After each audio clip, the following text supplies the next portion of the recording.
శృంగారం అయిన తర్వాత చాలామంది చేసే కామన్ మిస్టేక్స్ దాని గురించి మాట్లాడదాము. శృంగారం ఏదైతే ఉంటుందో మీరు చేసిన తర్వాత మీకు ఆర్గాజం వచ్చిన తర్వాత డిశ్చార్జ్ అయిన తర్వాత అంటే ఆఫ్టర్ ప్లే. ఇప్పుడు మీది ప్లే అయిపోయింది. ఇప్పుడు ఆఫ్టర్ ప్లే కానివ్వండి, దాన్ని ఆఫ్టర్ కేర్ అని కూడా చెప్తారు. అదేందంటే మీరు మీ పార్ట్నర్‌తో ఉండాలి. అక్కడ కొంచెం సేపు మీరు గడపాలి. అక్కడ మీరు మీ ఎండార్ఫిన్స్ అనే హార్మోన్స్ రిలీజ్ అవుతాయి. మీకు ఒక రకమైన విపరీతంగా మీ ఆనందం వస్తుంది. అప్పుడు ఆ సమయంలో మీరు మీ పార్ట్నర్‌తో కొంచెం సేపు గడపాలి. నేనెప్పుడూ చెప్తుంటాను 3 భాగాల్లో మీ సెక్స్‌ని డివైడ్ చేయాలి. ఒకటి four play, second play, third after play. ఈ ఆఫ్టర్ ప్లే గురించే మనం యూజువల్లీ ఇప్పుడు డిస్కస్ చేసింది. అంటే మీది కంప్లీట్ అయిన తర్వాత, శృంగారం కంప్లీట్ అయిన తర్వాత. శృంగారం ఎప్పుడు కంప్లీట్ అవుతుంది? మీరు డిశ్చార్జ్ అయిన తర్వాత మీ పార్ట్నర్ కూడా డిశ్చార్జ్ అయిపోవాలి. అప్పుడు గుడ్ ఎండింగ్ అవుతుంది. దాని తర్వాత మీరు కూర్చొని మాట్లాడడము, మళ్ళీ వెంటనే ఏంటంటే ఏదైనా నెక్స్ట్ ప్లానింగ్ జేయడము, నెక్స్ట్ ఎప్పుడు కలవాలి, ఎప్పుడు కలుద్దాము, ఈరోజు మంచిగుండే, ఇలా ఉండే ఇవన్నీ మాటలు మాట్లాడాలి. ఇదైతే మనం డిస్కస్ చేసాం. ఇప్పుడు కామన్ మిస్టేక్స్ ఏంటంటే, ఇప్పుడు లేసిపోతారు. అంటే అక్కడి నుంచి ఇమ్మీడియేట్‌లీ ఫోన్ తీసుకుంటారు. ఫోన్‌లో ఎళ్ళిపోతారు. డిశ్చార్జ్ అయిన వెంటనే ఫోన్ తీసుకుంటారు. ఆమె వాళ్ళ ఫోన్ తీసుకుంటది. ఈయన ఫోన్ తీసుకొని దాంట్లో ఏదో సెర్చ్ చేయడం, ఏదో బిజీ అయిపోతారు. ఇది తప్పు. ఇదొక main common mistake. Second mistake లే యూరినేట్ చెయ్యరు. అంటే మూత్రము చెయ్యరు. ఇమ్మీడియేట్‌లీ ఏందంటే సెక్స్ అయిన తర్వాత అది చేసేస్తే మీరు బ్యాక్టీరియాని బయటికి తీసేస్తారు. సో, ఎప్పుడైనా సరే మీరు యూరిన్ ఆపకూడదు. వెంటనే సెక్స్ అయిన తర్వాత మీరు వెళ్లి మూత్రం చేయాలి. దాని తర్వాత మీరు ఏంటంటే కూర్చున్న తర్వాత, మాట్లాడిన తర్వాత ఏదైనా ఒకటి మంచిగా టైం గడిపి ఇద్దరు దాని తర్వాత అప్పుడు లేవాలి. అదే గాకుండా చాలామంది మిస్టేక్ ఏం జేస్తారంటే ఇమ్మీడియేట్‌లీ పనవ్వగానే బయటికెళ్ళిపోతారు, వర్క్‌కెళ్ళిపోతారు, బిజీ అయిపోతారు. అలా చేయకూడదు. ఇంకోటేంటంటే సబ్బు గానివ్వండి, ఏదైనా డిటర్జెంట్స్ అవి ఉంటాయి గదా! డాచెస్ అని, వెజైనల్ వాషెస్ అని అవన్నీ వాడకూడదు. ఉట్టి నీళ్ళతోనే మీరు వాష్ చేసుకుంటే ఇట్ ఈస్ ఎనఫ్. అవన్నీ వాడితే రియాక్షన్స్ అవుతాయి, ఇచ్చింగ్ అవుతుంది. మళ్ళీ ఏమైనా ప్రాబ్లమ్స్ వస్తాయి.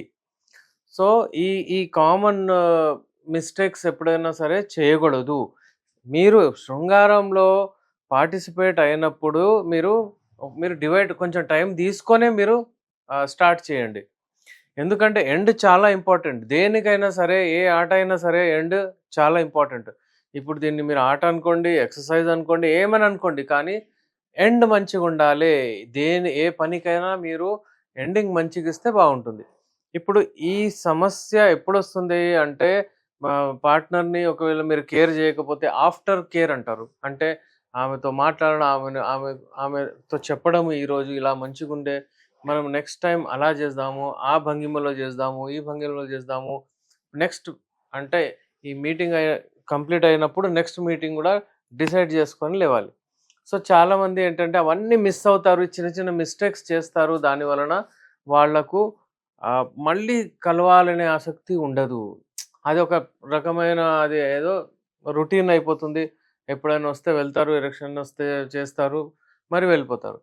ఆ థ్రిల్, ఆ ఆనందం అదైతే ఇద్దరి మధ్యలో ఏదైతే అట్రాక్షన్ ఉంది అది రాదు. అందుకనే ఇది చాలా ఇంపార్టెంట్. ఈ మిస్టేక్స్ చేయకుండా మీరు హెల్తీగా హెల్తీ సెక్స్ చేయాలంటే ఈ మిస్టేక్స్ చేయకూడదు.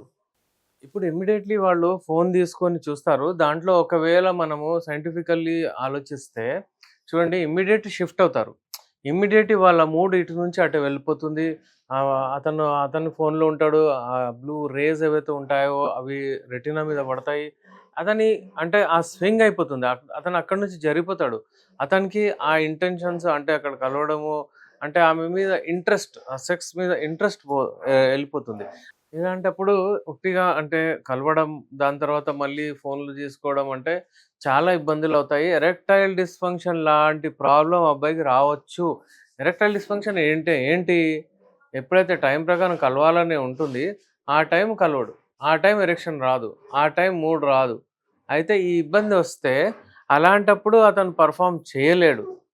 సో, ఎప్పుడైనా సరే కనెక్టెడ్ ఉండాలే, విపరీతమైన ఇష్టం ఇద్దరి మధ్యలో ఉండాలే, అట్రాక్షన్ ఉండాలే. ఇద్దరు కలిసి అంటే మంచిగా మరీ మరీ చేయాలనే ఆహ్, ఆ ఇంటెన్షన్స్ ఉంటేనే ముందుకెళ్ళొచ్చు. ఎరెక్టైల్ డిస్‌ఫంక్షన్ లాంటి ప్రాబ్లమ్ ఎప్పుడైనా సరే చిన్న చిన్న విషయాలతో వచ్చేస్తుంది. Because it is related to mind and ah, అంగం అన్నమాట. మైండ్ నుంచి అక్కడ సంకేతాలెళ్తాయి. అవన్నీ మైండ్ రిలేటెడ్ ప్రాబ్లమ్స్. సో, ఇలాంటి అప్‌డేట్స్ కొరకు చూస్తుండండి. నేను మీ doctor S. Rehman, MD Unani, Nampally, Hyderabad నుంచి.